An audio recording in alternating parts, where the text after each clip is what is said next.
Look at the sheer scale of the Giza Plateau. These monuments have dominated the Egyptian desert for over 4,000 years, standing as literal mountains of meticulously carved rock. Up close, the physical reality becomes difficult to process. Each of these rough-hewn blocks weighs an average of 2.5 tons. Early builders quarried, transported, and stacked millions of them without iron tools, modern wheels, or a reliable pulley system. Even with our modern understanding of physics and structural engineering, the exact mechanical process used to erect these monuments remains a blank spot.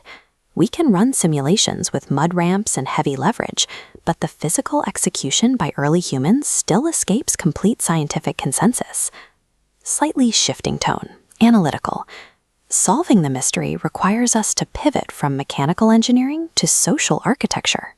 We have to look at the specific way this society organized and directed its human energy. To figure out how these monuments were built, we have to reverse engineer the massive human machine that mobilized this workforce. And that means we have to rewind thousands of years, past the quarried stone, straight into the mud of a river valley. For millennia, humans survived as scattered, highly mobile bands of hunter-gatherers. But here, along the banks of the flooded Nile, they found a permanent reason to stop moving. The environment provided a distinct, localized advantage. This topographical map shows exactly why. Every single year, the Nile flooded its basin with almost mathematical predictability. This natural cycle deposited nutrient-rich silt across the land, acting as an environmental cheat code for early agriculture. Staying with this map, you can see the stark contrast. A hyper-productive green strip completely trapped by a vast, barren desert.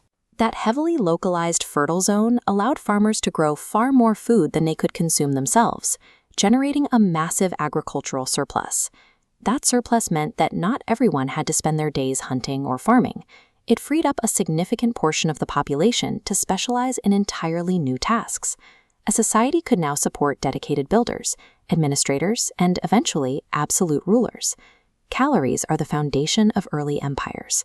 Thousands of tons of grain produced along this river acted as the raw biological fuel, upgrading a loose collection of tribes into a heavily concentrated engine of mass labor.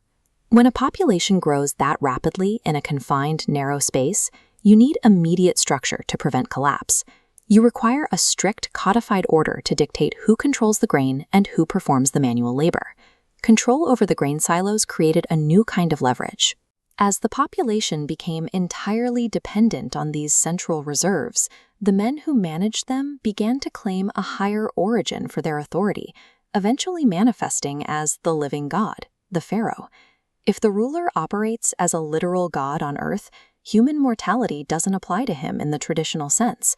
A pharaoh's physical death was viewed as a necessary, temporary transition into the eternal afterlife.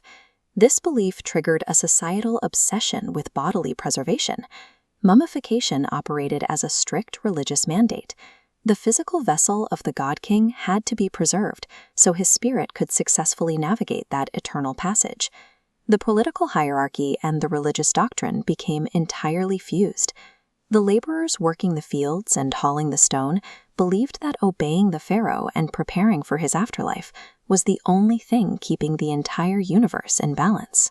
Re-examining the construction of the pyramids with this context reveals a workforce iterating on an entirely different frequency. This was a massive mobilization of the faithful, performing a collective cosmic duty through their labor. The logistical pieces finally align. That predictable flooding of the Nile provided the endless thousands of tons of surplus grain required to feed, house, and sustain tens of thousands of workers for decades.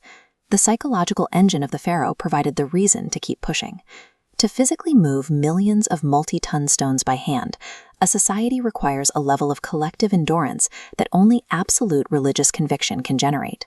The Great Pyramids remain the ultimate physical proof of what happens when massive agricultural wealth meets the singular focus of a religiously organized human machine.